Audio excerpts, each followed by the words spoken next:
So here we have the Hyundai IX35 on a 12 plate.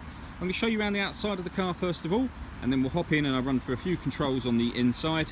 As you'll see from the outside, it's a 5-door car with alloy wheels. We'll start off inside the boot and then work our way around the rest of the car from there.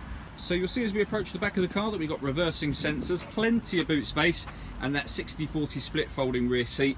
And rather unusually these days, we've also got a full-size alloy spare wheel in there as well, which I say is very rare. Okay, so we're just going to work our way back round to the front of the car now before I hop in and run through a few controls. But now that we've done a full circle of the car, you can see it's in fantastic condition the whole way around.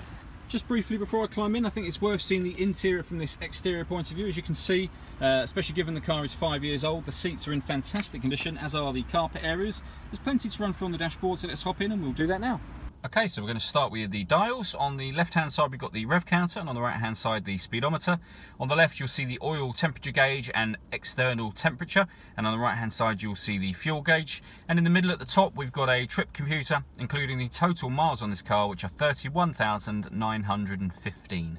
If we back out to the steering wheel, we've got stereo controls on the top section here, the ability to answer and end phone calls once you've paired up your Bluetooth, and a button here for voice activation, so you can make phone calls essentially by pushing that button and asking it to dial someone in your contacts list, and it will do that for you. The main stereo where you pair the phone up is in the middle here, so we've got AM and FM radio. On top of that, we've got Bluetooth for the phone. We've got a CD player, which you can see at the top of the unit just there, and we've got an auxiliary and USB input as well, so plenty of ways of listening to music on this car.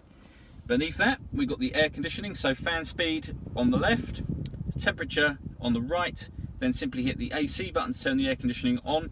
If you were to hit max AC, it will cool the car down as quickly as it can. Basically, it'll increase the fan speed on your behalf and get the car as cold as it can, as quickly as it can.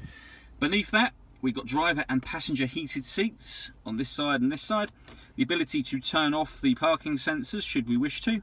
We've got two 12-volt charging sockets, one on either side, and in the middle of that you see the auxiliary and USB inputs that I mentioned a moment ago.